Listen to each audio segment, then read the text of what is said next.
brothers asked three questions or three statements they had made. The first question was that all the religions say that if you don't believe in the commandments of God, you will go to hell.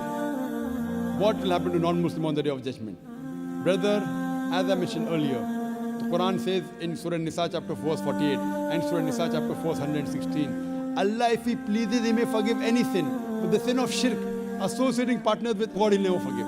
So if a person dies as a non-Muslim and he associates partners with others, he believes in false gods, he does idol worship, he shall never go to heaven.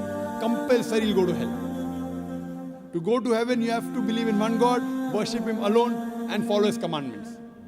Regarding a second question, what is the benefit of the month of Ramadan to the non-Muslims?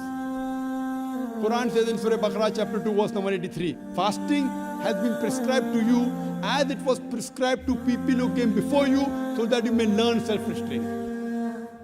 The reason we fast is because we increase our taqwa, our God consciousness, our piety. And Surah Baqarah chapter number 2 verse 185 says, Ramadan was the month in which the Quran was revealed as a guidance to the whole of humanity, as a criteria to judge right from wrong. Ramadan is this month in which the glorious Quran, the last and final revelation, was revealed to the last and final messenger, Prophet Muhammad, peace be upon him. And the Quran says, this Quran is the guidance for humanity, not only for Muslims or for the Arabs, for the whole of humanity. And it is the criteria to judge right from wrong. So this month of Ramadan, how does it benefit the non-Muslims? Quran was revealed in it as a guidance for whole of humanity, Muslims and non-Muslims. Furthermore, beloved Prophet Muhammad said, Ramadan is the month in which the Satans, they are imprisoned. The gates of heaven are open and the gates of hell are closed. That means there are more chances you'll do good deeds. A person does more good deeds in Ramadan, the chances of him doing bad deeds is less. As far as non-Muslims, the message of Islam may go very well in the hearts of the non-Muslims, because the devil, the Satans are imprisoned. So more chances of the non-Muslims accepting Islam, more chances he'll come closer to Islam. Regarding a third statement, you believe that Islam has got theoretical points in it and it is backed up with reason and logic. So when you agree that Islam then rules and regulations which are backed up with reason and logic, my question to you in this month of Ramadan, then why don't you accept Islam? It is not a question of accepting Islam. For the matter of fact, I do accept all the religions, all the good things every religion is saying. So I don't have any... Brother, you say you believe in all the good things in all the religions. That means there are some bad things in some religions, correct? I do agree, strongly agree. Oh, fine. I want to ask you a simple question. What do you think is bad in Islam? Practically, I have not come across anything bad in Islam, but maybe in practice, people have... No, in Islam, don't talk about Muslims. Muslims may be bad. I'm not talking about Muslims. Okay. Talk about Islam. There are Muslims who may have alcohol, there are Muslims who may cheat. I'm not come across anything bad about Islam. Very good. To be now very frank. You told me very frankly, you take good things of all the religions. You also said you know there are bad things in other religions. And you also said you don't know of anything bad in Islam. So Yeah, now in the other religions, there are good and bad. In this religion, only good. Suppose I give you 2 glasses of water. One is pure water. Other water, pure water, and 1 drop of urine. So which water will you drink? Good water, of course. Good, pure water. So this is a pure religion. Absolutely pure, without adulteration. Now, when I realize it is pure, when you are thirsty, you will drink the pure water. No, I believe it is pure, but I won't drink it. It doesn't make sense.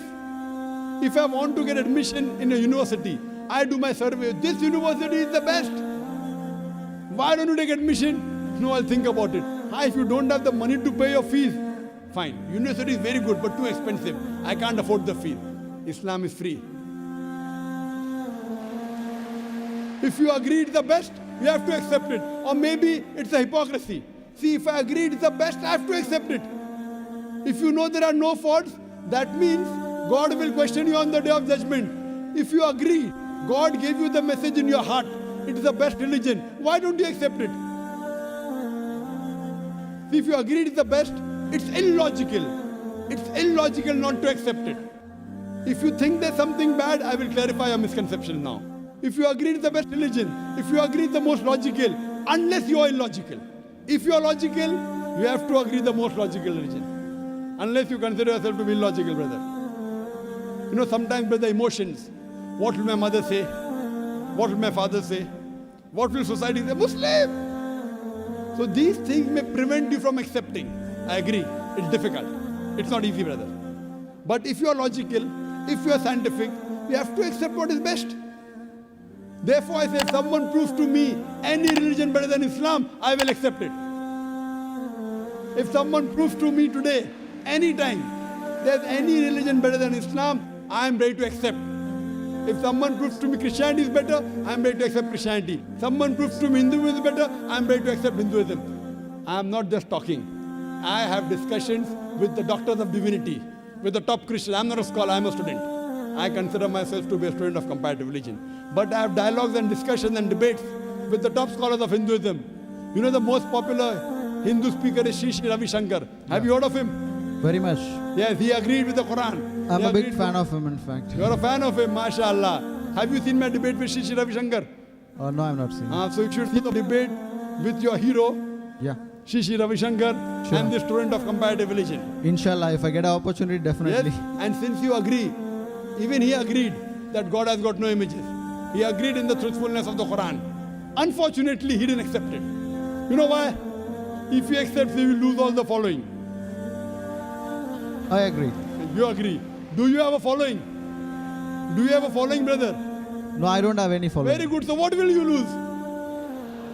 Maybe some friendship, maybe some relatives. It's difficult. It's difficult. But if you know the truth, you should accept it. There's nothing wrong about it. Actually, so far as of now, I have not thought of about this because this is the very toughest and hardest thing in life to me. Today in the month of Ramadan, you ask me how does it benefit non-Muslims? It benefits in non-Muslims in opening the heart towards the truth. So I request you to think it over. If not today, yet you have another 3 weeks. Another 2-3 weeks you have till the month of Ramadan. If not today, except in the month of Ramadan, it will benefit you. And inshallah, I can tell you that inshallah, if you accept Islam, all your previous sins will be forgiven. 100%. So today if you accept Islam, if suppose you die today, I can tell for sure you will go to Jannah. I am not sure about myself, but about yourself I can tell you. Because the moment a person accepts Islam, all his previous sins are forgiven. If you accept Islam and if something happens to you today, I don't know about others. Inshallah, you'll go to Jannah. Thank you very much. So,